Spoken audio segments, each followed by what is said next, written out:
Tilmaam Academy.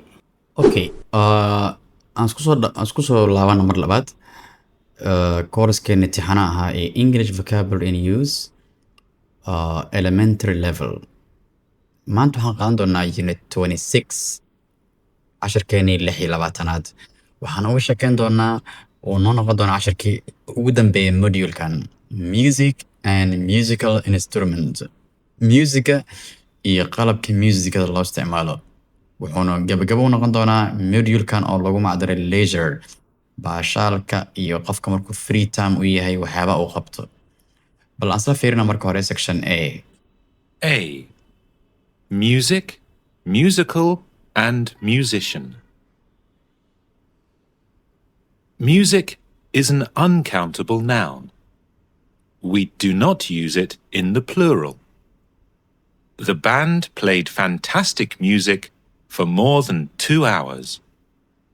Musical is an adjective.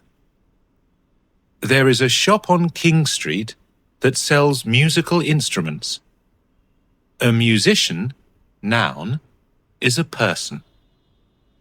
My brother is a very good musician.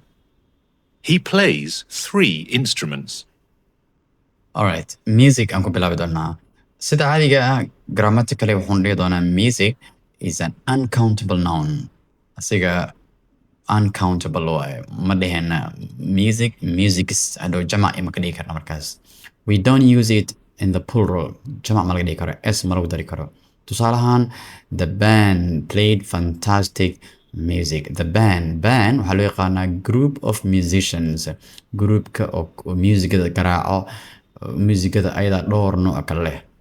Okay, groupkaas marka waxay ciyaareen fantastic music hal ka dhigaysaa for more than 2 hours. Marka ma dhigi kartid fantastic musics ma dhigi kartid.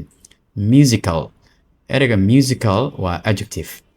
There is a shop on King Street that sells a musical instrument.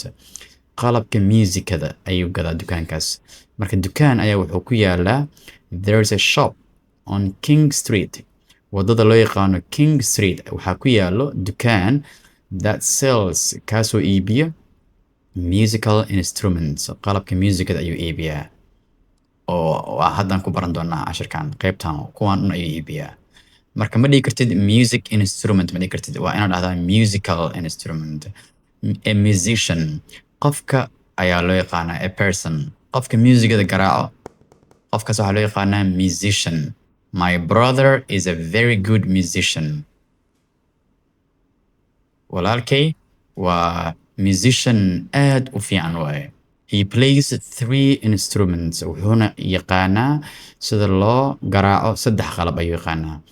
sida caadiga dadka muusigada ku dhex shaqeeyo qof kastaba wuxuu bartaa hal qalab oo gooni ayuu bartaa. marka qofka wuxuu sheegayaa walaalkiis inuu yahay musician aan caadi ahayn sababtoo ah 3 qalab ayuu garaaci karaa markaas. Okay, section B aan fiirina markaa qaybo ka mid ah musical instruments. qalabka muusigada lagu garaaco ee sameeya codadkan oo aan maqlaysaan qalabyo aad u fara badan waaye, bal qaybo ka mid ah isla fiirin doonaa kuwa aan ka naqaano iyo kuwa kaleba. B. Musical instruments. Piano, Piano, cello, guitar, flute, violin, trumpet, clarinet, drums.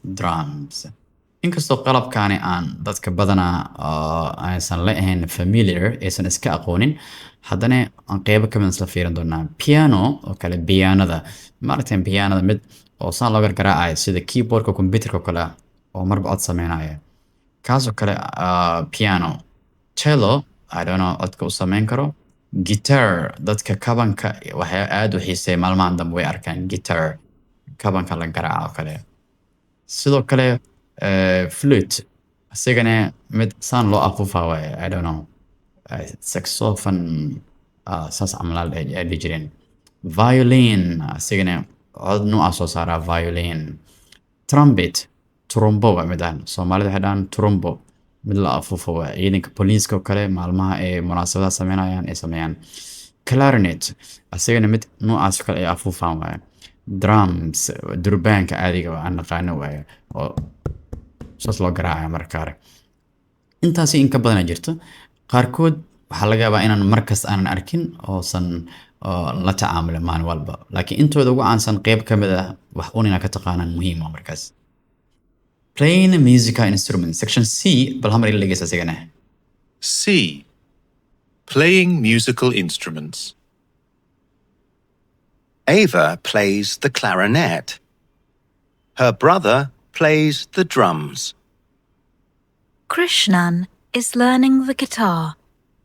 His friend Isabella has piano lessons. Mia is a very good flute player. She plays in an orchestra. Her friend, Nuria, is a good trumpet player. Lucas is an excellent violinist. His sister is a good pianist. Can you play a musical instrument? Okay, bal asla fiirna playing a musical instrument. Dadka siday u ciyaaraan ama ay u yaqaanaan u garaacaan waa ciyaarta marka kubaddi ma aha. Qofkaani he can play piano. Pianada uu garaaci karaa laga wadaa markaas. Si fiican ayuu u yaqaanaa. Ava plays the clarinet. Clarinet haddaytan soo aragnay qalabkaas ayuu aad u garaaci karaa waayo. Her brother plays the drums. Walaalkeedna wuxuu aad u yaqaanaa sida loo sameeyo loo garaaco durbaanka. Krishnan is learning the guitar. Qofkaasi uu baranayaa guitarka ayuu baranayaa. His friend Isabella, saaxiibkiis Isabella, has piano lessons oo asigana qaadanaya casharo la xiriiro piano. Mia is a very good flute player. Mia asigana wuxuu aad u yaqaanaa flute player asigana qalabka flute-ka ayuu aad u garaacaa asigana. Gabar waa qiyaasta. She plays in an orchestra. Waxayna aad u taqaanaa qalabkaas. Her friend Nuria is a good trumpet player. Ayadana sidoo kale qalabka trumbada ayay aad u taqaanaa markaas. Lucas is an excellent violinist. Violinka ayuu aad u yaqaanaa qofkan. His sister is a good pianist. Walaashiisna pianist aan caadi ahayn waaye. Pianada qofka garaaca loo yaqaanaa pianist. Can you play a musical instrument? Qof weydii marka qalabka muusigada ma garaaci taqaanaa? Qof se u dhahaysaa can you play a musical instrument?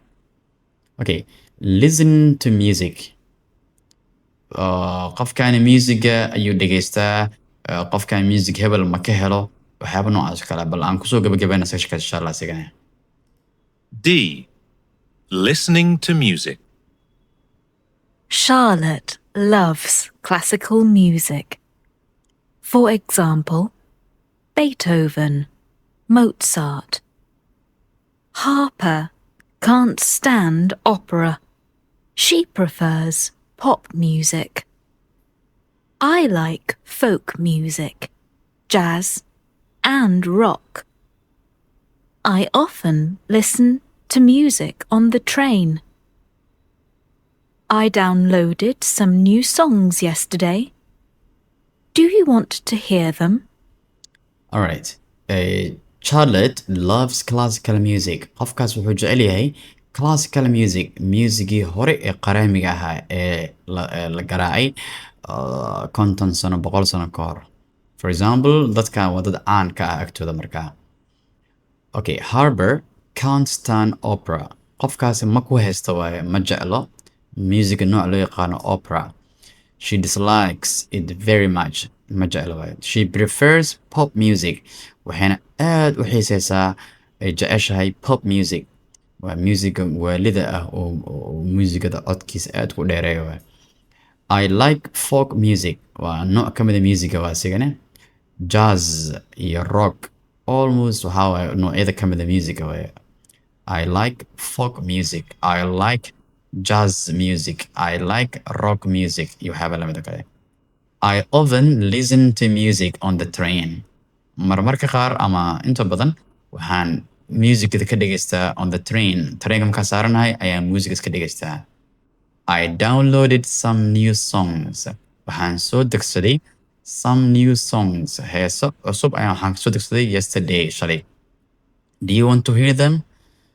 ka waran ma jecesha inaad dhegeystid maadaama shalay aan soo degsaday heeso cusub mira dhegeysanaysaa hamar ma dhegeysanaysaa waxaan kusoo gabagaban doonaa common mistakes khaladaad dadka badanaa ay sameeyaan a band horta markaan fahanno waaye a band waxaa loo yaqaanaa waa group of musicians marka maadaama aan soo aragnay casharka ugu jirta band okay inta la fiiri marka Nola had a really good band at her 21st birthday party waxay keensatay a really good band ayay keensatay team muusigada garaaca oo khatar ayay keensatay not a really good music band ma dhihi karto markaas a concert xafladaha waaye xafladaha waa events oo music aadka loogu garaaco dadka ku baashaalaan a concert means an event with music waa event oo music lagu garaacayo dadka ku baashaalaan waa so waxaa dhihi kartaa marka sheeg we are going to a concert